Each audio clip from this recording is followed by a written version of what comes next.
This is Classical Ideas with Greg Soden.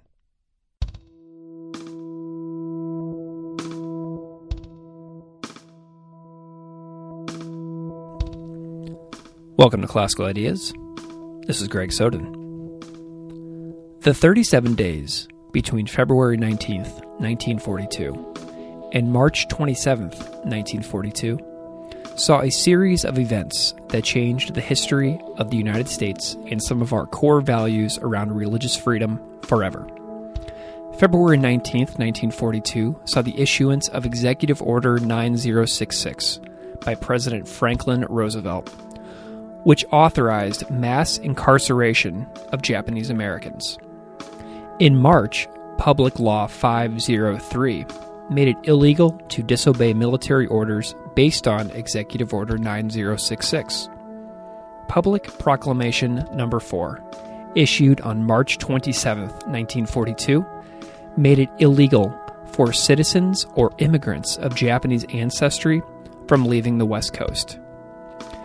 These pieces of presidential executive order and laws set in motion the forced relocation from the West Coast and Hawaii into internment camps of approximately 110,000 people of Japanese ancestry.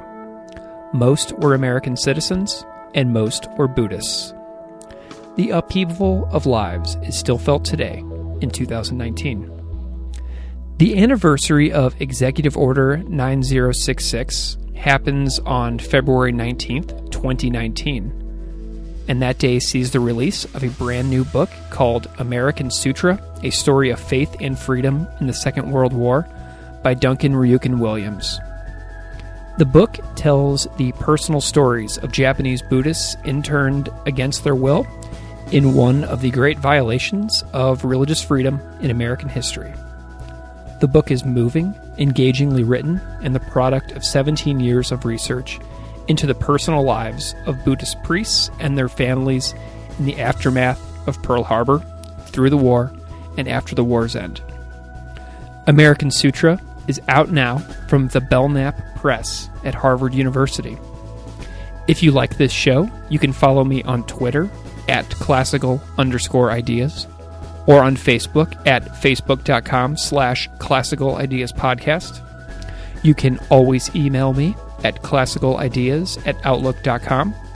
I would also be immensely grateful if you could take a moment to leave me a review on iTunes, Stitcher, or wherever you get podcasts. Without further delay, please enjoy my conversation with Dr. Duncan Ryuken Williams.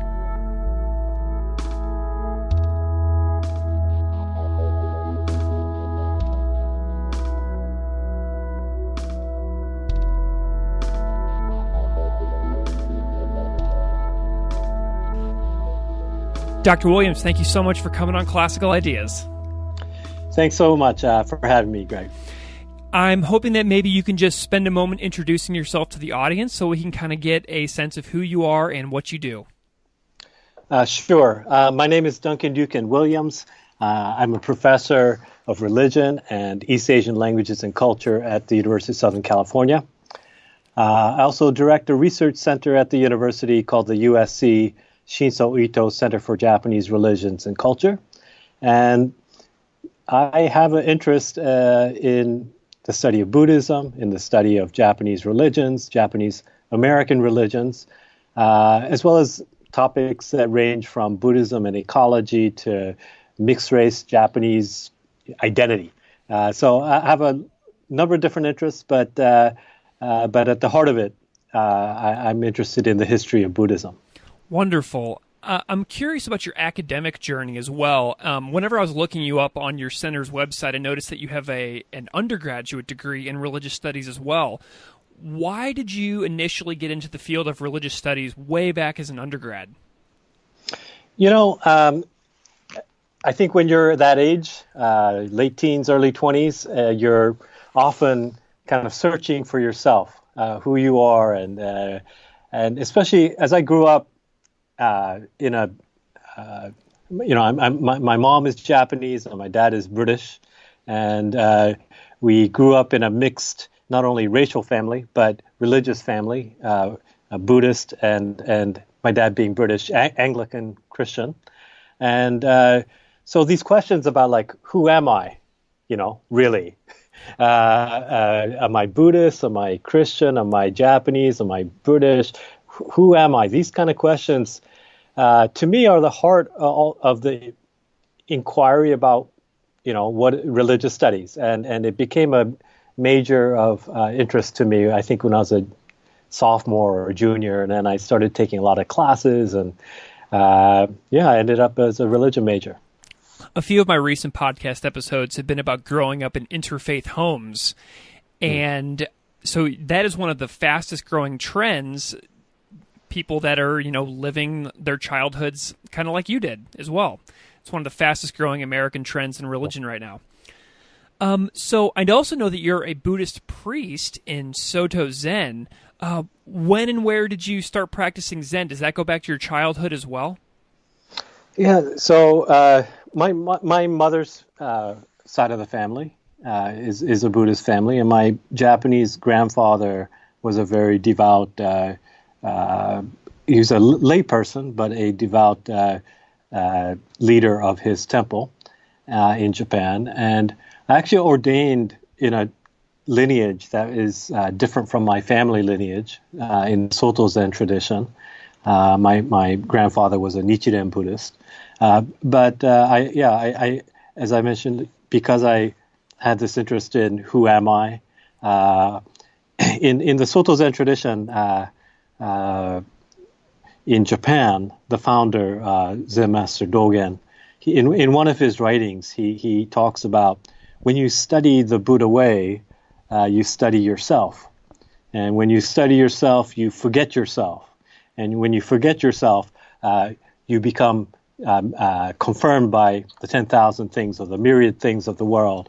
And I think that idea of studying oneself as a way to also let go of oneself, as a way to let into one's mind the relationship between oneself and the world, that kind of idea of Soto Zen teaching was attractive to me as a young person. And so I became a lay Buddhist practitioner, not in Japan, but while I was going to, I grew up in Japan, United States, when I was 17, to attend college in Portland called Reed College. And in Portland at that time, there was a Soto Zen, Buddhist temple, or it's called Dharma Zen Center. It still is there. And I became officially a lay Buddhist practitioner there. And then some years later, as you mentioned, I became a monk in Japan at a temple called Kotakuji in Matsumoto City, Nagano Prefecture. And my Zen teacher there, who ordained me as a priest when I was 22 years old, he has been my teacher ever since. And that's my home temple. And I've done different types of training there and elsewhere, and served as the shuso, or the training, what would one call it, the head trainee monk of that temple, and so forth. So my training and learning about Soto Zen Buddhism, I guess in a monastic way, has been centered in Japan. But I've had great relationships with American, Zen centers and the teachers here as well. Fantastic. That's such a cool backstory. So, really quick, we are going to talk today a lot about your brand new book, American Sutra, and the subtitle is A Story of Faith and Freedom in the Second World War. And this is such a fascinating new piece of overlooked history. And we're going to talk about the gap in the literature that you found to base this book on. But kind of to situate myself, I'm the grandson of two World War II veterans. I'm a product of the American public school system in the Midwest. So coming at this book, I came to see all of the gaps in my own knowledge that I had with regards to the importance of religion in the internment of Japanese and Japanese Americans following Pearl Harbor in the United States. So this new book, out now from Harvard, touches on such an overlooked piece of American history, notably the importance of religion in the aftermath of Pearl Harbor that led to the internment of about 110,000 Japanese people. So when you tell folks the gist of this book, when you were telling people what you were writing about, how did you describe the book that you were working on? Sure. What you just said about the idea that the World War II Japanese American internment or incarceration as something that not everybody knows a lot about. I think most people in high school or college have at least been told that there was the forcible roundup of over 110,000 people of Japanese ancestry, 2/3 of whom were American citizens, and that this was a constitutionally problematic moment in American history. Up to there, I think people know that there's something called internment happened, and that it was probably, these people were put in camps without due process, and they didn't commit any crime, imprisoned for the duration of the war. People know, some basic things like that. But what you talked about, I think what's new about the book is that it brings to light religion, faith, and both in two respects, Greg. One is that we tend to think about the internment as a racial problem, right? Because the United States was also at war with Italy and Germany. But why were only the persons of Japanese ancestry targeted and rounded up in this mass incarceration, where everybody on the West Coast with even a drop of Japanese blood, even children at orphanages were rounded up? Like, how did that happen? And we usually say it's because of American racism, which is not incorrect in the sense of there was racial prejudice that has a long prehistory to, from Chinese Exclusion Act to, the idea that Asians don't belong in America, or if they belong, they're second-class citizens. That idea has been known for decades, even prior to Pearl Harbor. So we know that that's true, but I think what we know less about the whole internment is that Buddhism, the fact that over 2/3 of that community were Buddhist, the vast majority of the community was Buddhist, and was an important factor in their internment as well. That it was not just race, but where race and religion was conflated. And that was a factor in why the internment happened in the first place. So that's point one, is internment as viewed through the lens of religion and race. But the point two is that same Buddhism that put them in camp was also what helped people survive it. Those difficult times when you're in a period of, you're dislocated, you've lost everything you've worked for, you're suddenly in this uncertain circumstance in the middle of some interior desert or a swamp where you've been put behind barbed wire. What are you going to draw on when you had previously been given a week or 10 days to gather your belongings, sell your property, etc.? You're able to carry one suitcase into these internment camps, and so what can you draw on when you've lost everything? And for a vast majority of these people who were Buddhist, their Buddhist faith became a resource and a spiritual refuge for them during these very difficult times. When did you notice this gap in the literature connecting religion to internment in World War II? And when did you notice that it wasn't just racism, but also religion? So I think I began this project a little bit more than 17 years ago when I found trying to help the widow of my former advisor at Harvard University, where I did my Ph.D. He had passed away just after I finished my dissertation, and she asked me to help clean up his office. And when I was in there, I discovered these diaries that were written in Japanese and had the same family name as my advisor, Nagatomi, on them. So I thought they were his, but as I looked through them, I could tell the handwriting was slightly different in Japanese. And what they were his father's World War II diary, that he had written behind barbed wire in a camp called Manzanar.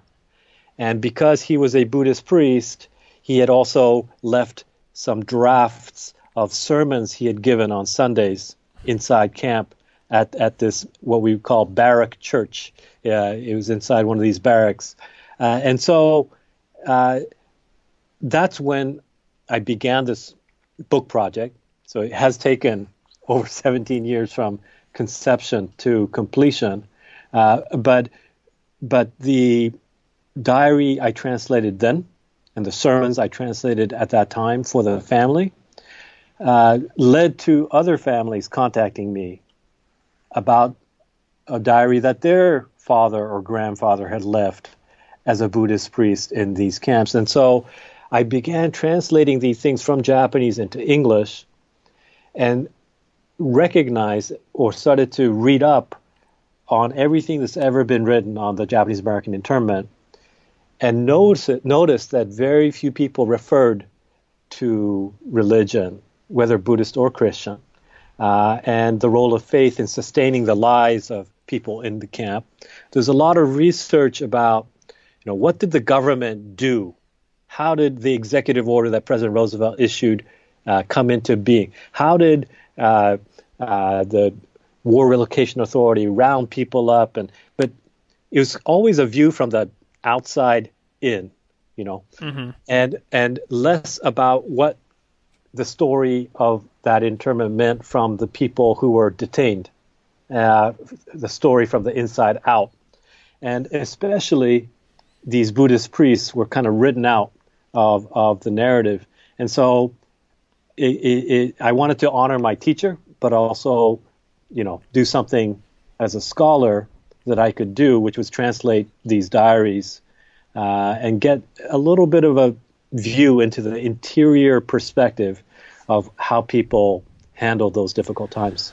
I talk to a lot of historians and scholars on this show, and so oftentimes I picture people in like dark and dank archives in some basement around the world, but it sounds like your research process was much more personal and like building relationships with people who reached out to you. Do you think that this research process was different than other works of history that you've seen and worked on? Sure. I've always thought about doing historical work, whether it's on religion or anything else, as needing to have multiple perspectives. I wrote a book about Zen in Japan during the early modern period, where I tried to, with that project, look at religion from what did the government think? What did the Buddhist priests think? What did the average layperson think? And kind of triangulating the story from multiple perspectives. And in this book, American Sutra, what I tried to do was I did spend quite a few years in the archives at the National Archives, looking at FBI, Office of Naval Intelligence, Army G2, like government documents about what they thought about Buddhism.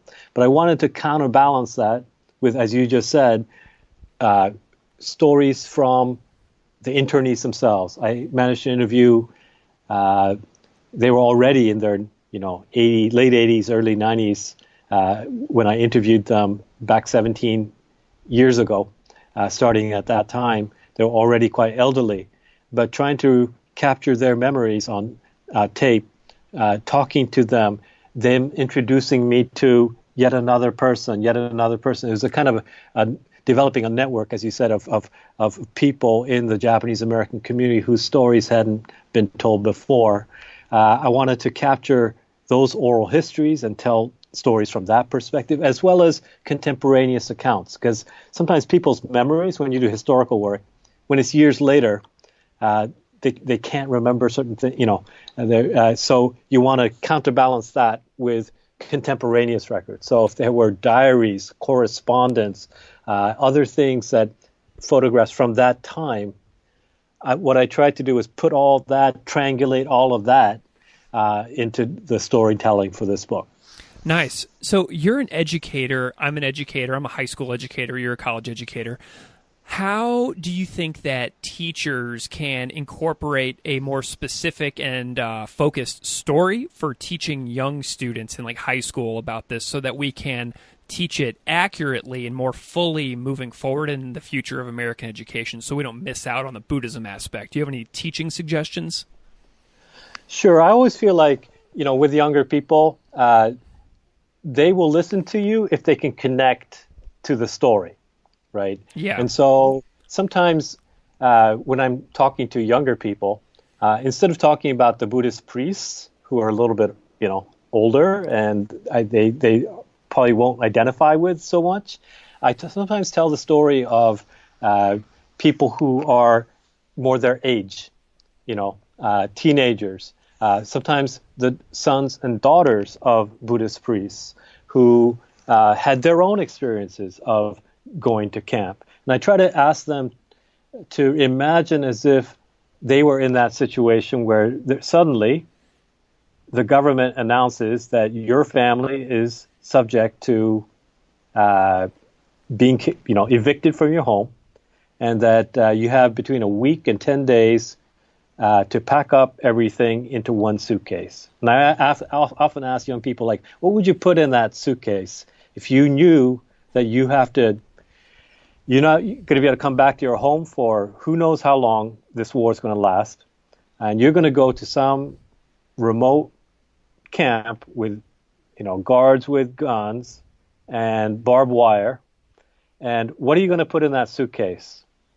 And I think that makes people feel the experiences that these young people back in 1942 felt as, just a regular teenager. What do you do to try to deal with that kind of sudden situation? Yeah, I think about that a lot as well, especially because, I taught night as well with my 10th grade English classes, and there are scenes in Night that reminded me so much of your book. Like, in Night, one of the quotes is like, the town seemed deserted, but behind the shutters, our friends were probably waiting for the moment when they could loot our homes.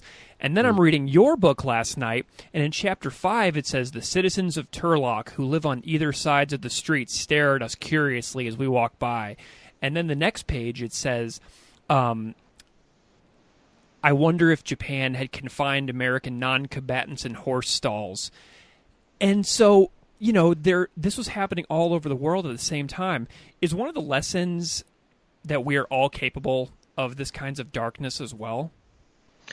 Yeah, so although this story is set in America, the conflation of things like race, religion, and national identity, obviously happened in Japan, obviously happened in Nazi Germany, that the governments and politicians sometimes came up with these ideas that certain people, especially at a time of war or national emergency, are a threat to an idea where only one people or only one religion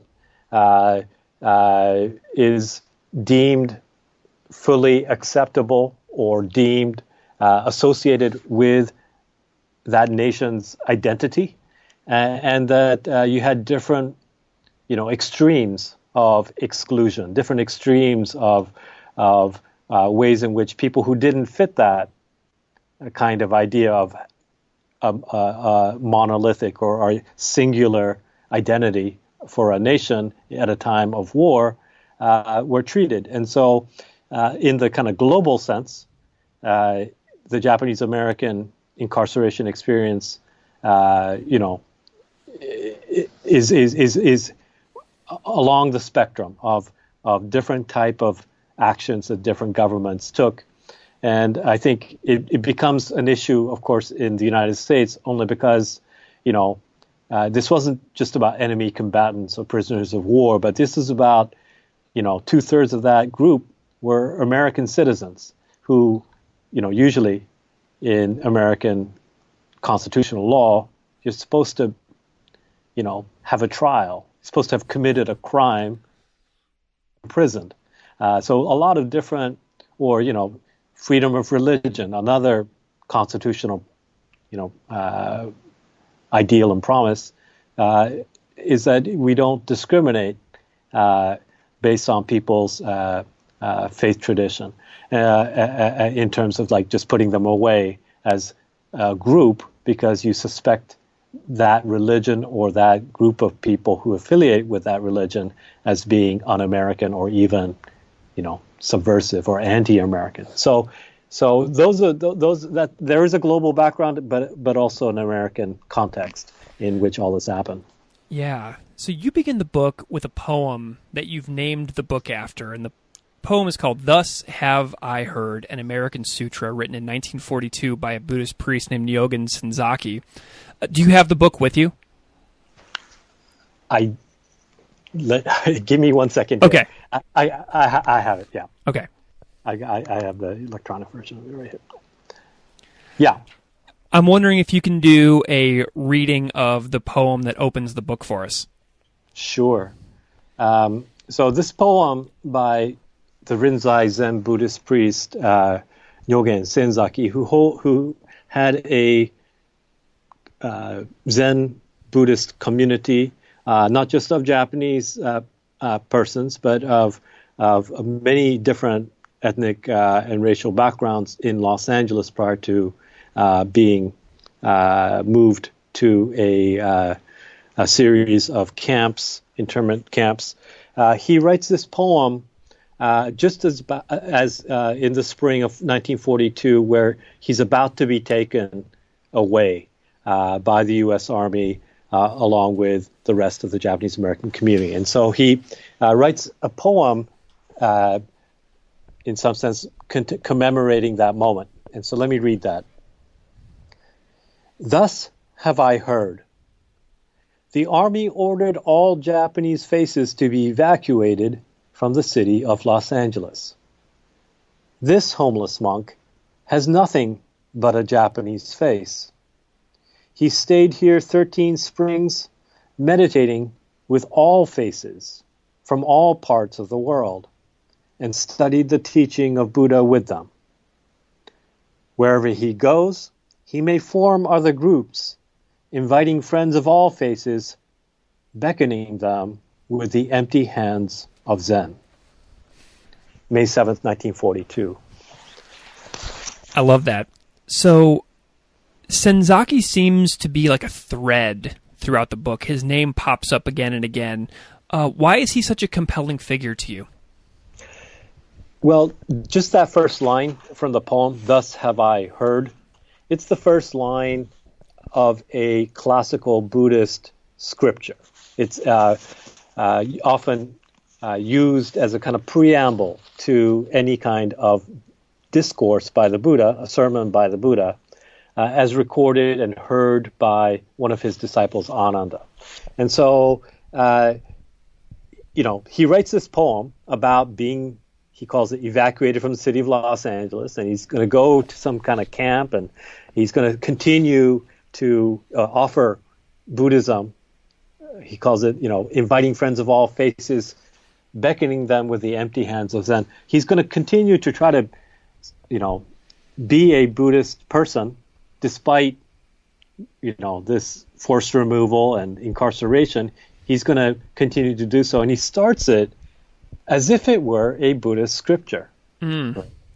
And so, to me, he's a very interesting person. There are many, many stories in this book, American Sutra. It's where, the actual lives of the lived experiences and lives of people who are finding liberation in the midst of incarceration. That's a really key part of the book. But his poem, in a way, the reason he begins the book and a poem of his ends the book, because as you said, he appears periodically in the book because, in a way, he captured in poetry what I think people actually lived, which was to see their experience of dislocation. Right? They were originally immigrants and children of immigrants, so they know about what dislocation is, moving from one place to another. Of course, this time it's not voluntary, right? They're forced to move. But in those moments of dislocation, when you're a migrant, you need something to orient yourself, right? Yeah. What's north? What's up? What's down? Like, how are you going to negotiate and orient your life? And for him, he's saying, let's continue our Buddhist community. Let's continue our Buddhist practice. Let's continue our faith in the Buddha. And he's going as far as to say, let's view it as if it were a sacred, not only like practice, but a teaching, that our lives itself can be a teaching perhaps to others as well. That's what putting that experience in the form of a Buddhist scripture suggested to me. So I start with that poem, but you're right. He comes up a lot because he has fantastic poetry from within those camps, and then he also continues to write after he gets released. But he's a very compelling figure because he not only reflects what the Japanese American community's experience is, but because he was one of these people that was also, even before the war, but also and also afterwards, open to the larger American, non-Japanese American public in terms of sharing the Buddhist teaching. I feel he kind of represents this very important figure in some sense, the creation of American Buddhism in the crucible of war. How did you find him whenever you were doing your archival research? How did you find his work? Well, he is a fairly well-known figure in American Buddhist history because precisely because he did have non-Japanese students even before the war. And so alongside, D.T. Suzuki and other people from before the war who were opening up the Buddhist teachings to people beyond their ethnic community. He's one of those people. And so there have been some books published with his writings in them, and some other people who've done important scholarly work on his legacy. And so he's not a completely unknown figure. Most of the book, I try to bring to light people who, have existed, in silence or in a way that I wanted to bring their stories out into the open. Ryūken Senzaki has been at least slightly acknowledged in both, I would call it some scholarship on American Buddhism, but also among Zen practitioners. He's a kind of pioneering figure. The everyday stories that you talk about in the book, especially of farmers in California who attend places like the Madera Buddhist Temple, the Fresno Buddhist Temple, and all their farms that were confiscated throughout the war. I'm curious if you were able to go to any of the places that you refer to in the book, and if so, did you find yourself thinking? What did you find yourself thinking about and feeling standing in the spots where all this history occurred? Did you go to any of these places? Absolutely. I've been to all of the 10 War Relocation Authority camps. The big ones are like Manzanar in California or Heart Mountain in Wyoming. Many of these places now have interpretive centers. They're part of National Park Service regions with park rangers that can tell the story of these places. And often they have a cemetery or a monument that centers the remembrance of those places. And so I wanted to visit these camps where they were. The ones in, for example, Arkansas, today, it's just fields of cotton. Mm-hmm. I had never seen fields of cotton in my life before. I went to Jerome and Rower, Arkansas, but there's a cemetery there. And I think when you have a chance to visit these places, the first impression I think one generally gets is just how remote these places are from cities and towns, and how it must have felt for people who lived in, say, San Francisco or Seattle or Los Angeles, like city people, to suddenly end up in these kind of places. Even like farmers, it's one thing if you're on a farm and you're growing vegetables and so on. These places are in the middle of a desert where it looks like nothing will grow, where the winds blow up these dust storms, where it just seems like an inhospitable location. And so I always imagine what it felt like for these people to have been transported there by train and bus for several days, and you end up seeing these, guard towers and barbed wire, and you're in this desolate place. And because I visit these places with the goal of feeling something, of connecting to its history of place, and seeing especially these cemeteries where like that first winter, the barracks are probably not well built. It's hot in the day, cold at night. People passed away, the young, the babies, the elderly, and so they're buried there, and their memories are there. And so I feel like I feel that history needing to be told. And so whenever I visit these places, I try to recall and think about what it must have been like for the people I write about to have gone there. These days you can get there pretty easily, and you fly close by, and rent a car. But these people had to go through a different kind of journey to get to these remote locations. And so it's definitely worth going if one has a chance. I comment sometimes on a Zen Facebook group, and I added a comment the other day that referred to this book, and a woman started commenting back to me saying that her father was interned during the war, and that he was actually in the camp that you just referred to in Arkansas, and this interaction was yesterday. I see. So there's a lot of people out there who are still connected to these stories. This is not some far-off, distant past thing. People still carry this with them every day, don't they? That's right. And, the difficulties of that time kind of resonates not only through intergenerationally families, but it kind of continues to resonate, right? Like, so if you were told you don't belong, whether it's because of your religion, Buddhism, or your race being Asian American, and you're told you don't belong in America. Well, what does that do when you come out? So, yes, there were the war years of incarceration, but in many ways, many families didn't tell, especially the elder members of the family, didn't want to burden their kids with the difficulties and hardships of that time, or even not just that time, but when they got out of camp, what did they get? They got $25 to $50 cash and a one-way train ticket, right? You've lost everything you worked for before the war.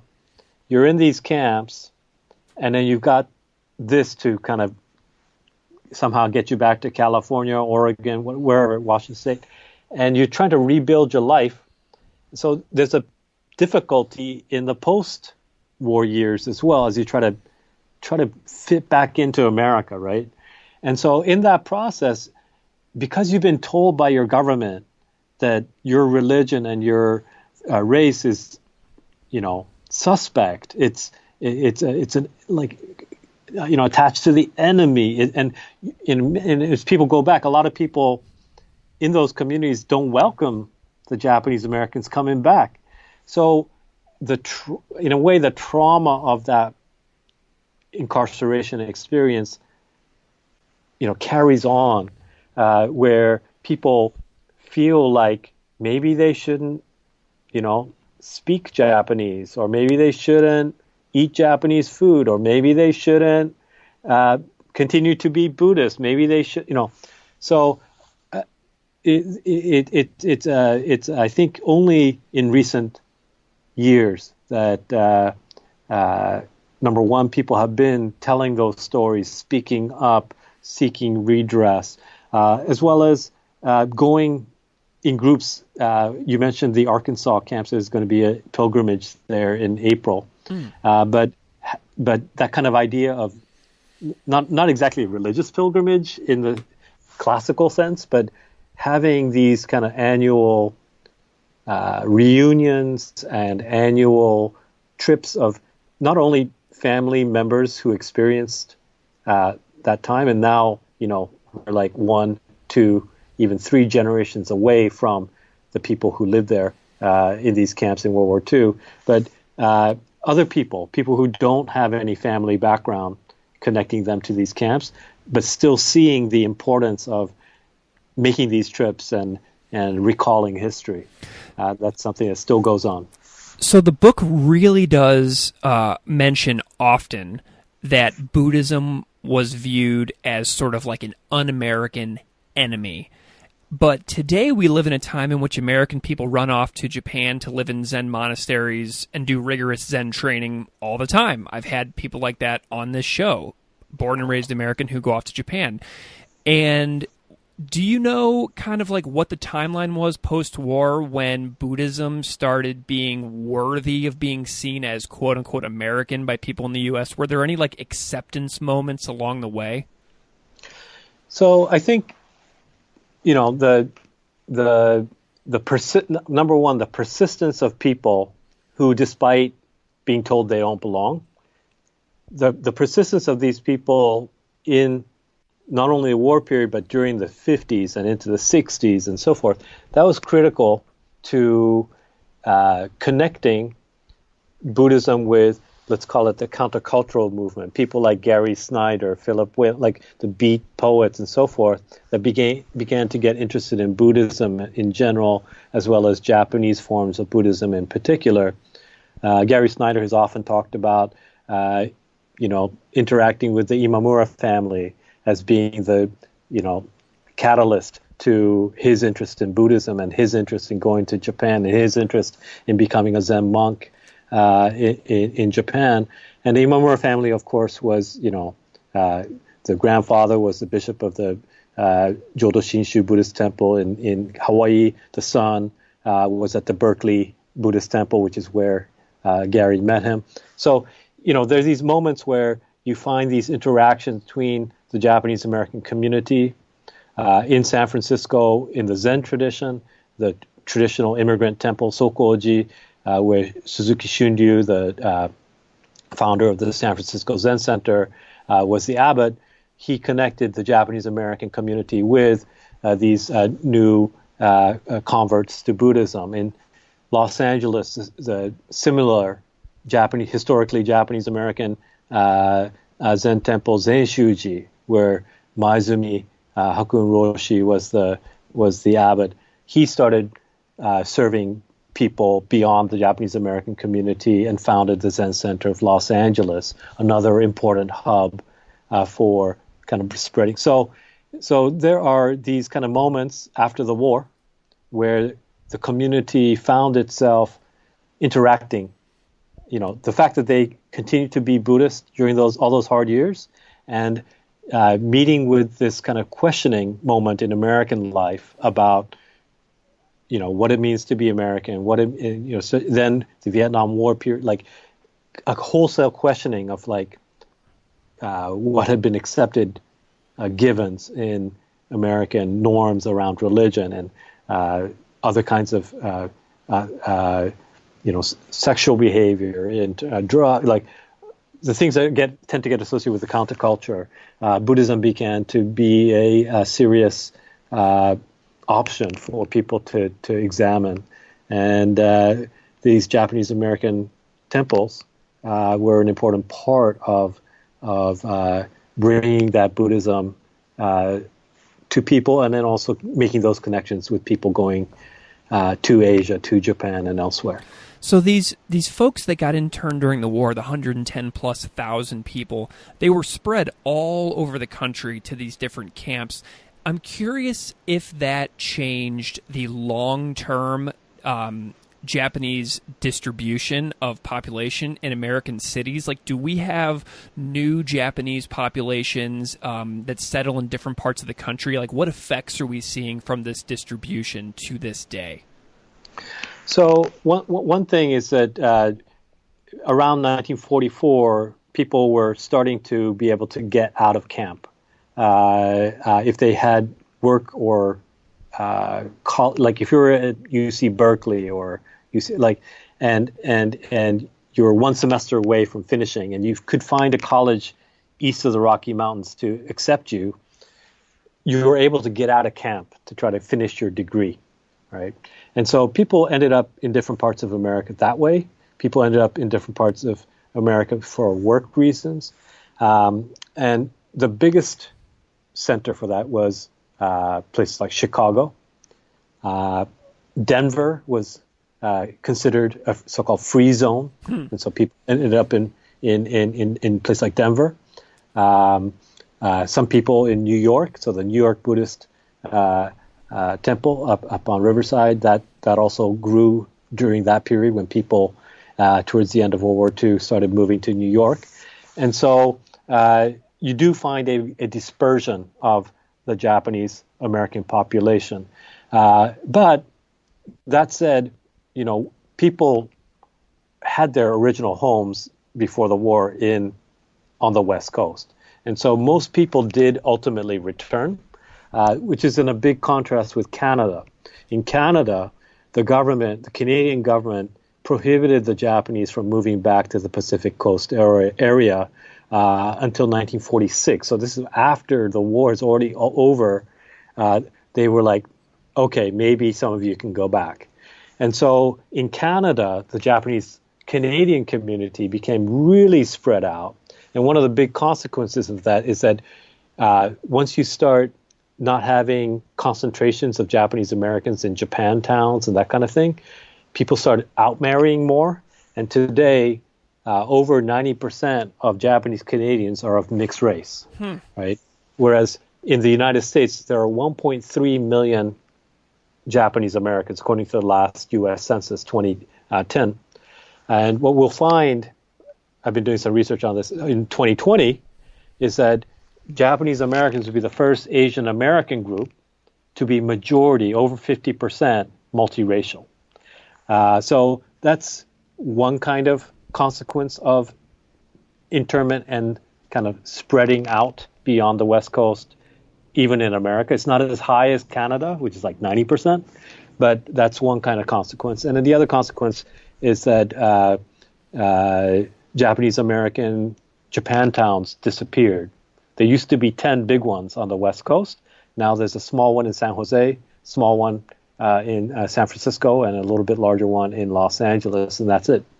So that kind of like dispersion also meant the dilution of Japanese American life in the Pacific coast as well.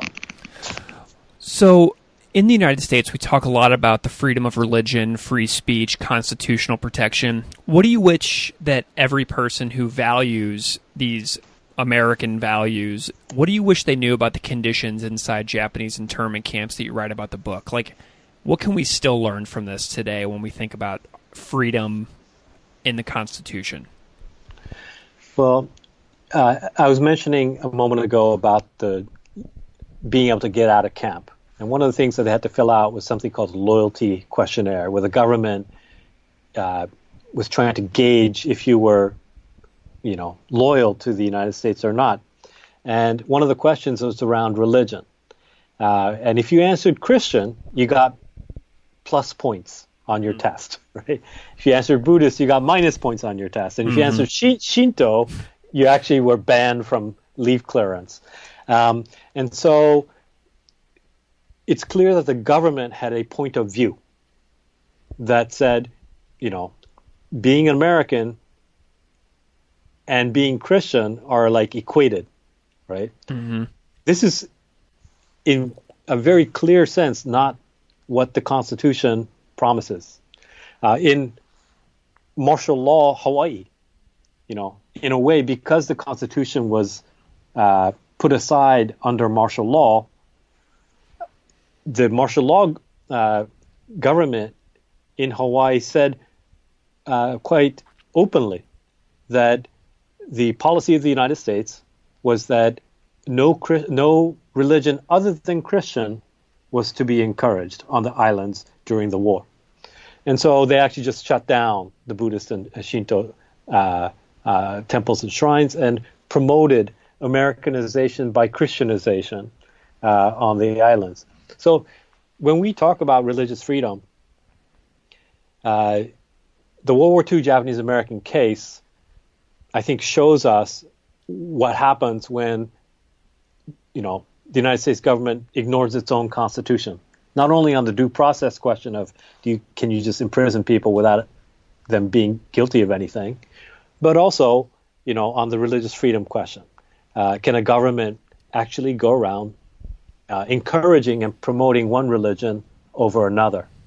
I think that the lesson here, though, is that whatever the government was doing, the fact that these people, the majority of the community was Buddhist, and they persisted in that despite being told, you don't belong, this is not part of being American, they claimed, no, we can be both 100% American and 100% Buddhist, right? And I guess, to go directly to your question, what I would say is constitutional guarantees of free speech, freedom of religion, so on, they are just words on a piece of paper unless people embody those ideas in their lives, even in the most difficult of circumstances. That's how the Constitution and the American promise of religious freedom, American ideals get realized or manifest, is when people actually embody them. And to me, that's what the story that I try to tell in American Sutra is all about. It's these people who, in the most difficult of circumstances, were like, we actually are going to risk everything to show our commitment to these American ideals and promises. And we're going to do that in camp, but also there's a group of them that served in the most highly decorated unit of World War II, the 100th and 442nd Regimental Combat Team in Europe, as well as 6,000 who served in the military intelligence service in the Pacific that General MacArthur's office claimed shortened the Pacific War by 2 years because of their important linguist work of code breaking and interrogating prisoners, translating documents. These people who were suspect suddenly became one of the most important contributors to the American cause, and they were called the Purple Heart Battalion in Europe, the 100th Battalion, because of just how many people died in that effort. So they bought their Americanness by, giving up their lives. And so to me, that's an important part of this story, is whether it's in camp or on the battlefield, these people were saying, we can be 100% American and 100% Buddhist. And that's what it takes sometimes to enact these ideals of religious freedom and other constitutional ideals. They're delicate and cannot be taken for granted. Very, very important words. So if listeners want to know more about your work, is there a place where they can find you online? Sure. The easiest thing is just to go to www.americansutra.com. It has, book reviews, excerpts. There'll be some videos going up there soon. But it's the one place that's dedicated for this new book called American Sutra. Dr. Duncan Williams, this has been an absolute pleasure having you on the show. Thank you so much for your time. I just enjoyed this last hour so much. Greg, thank you so much. Wonderful chatting with you.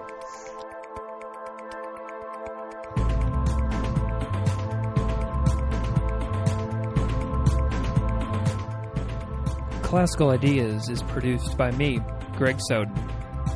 Music on Classical Ideas is composed and performed by Derek Strybig. You can find his music at www.wearewarmmusic.com. If you like this show, please rate it on iTunes, Stitcher, or wherever you get your podcasts. You can email me at classicalideas@outlook.com or find me on Patreon at patreon.com/classicalideaspodcast. Thanks so much for listening.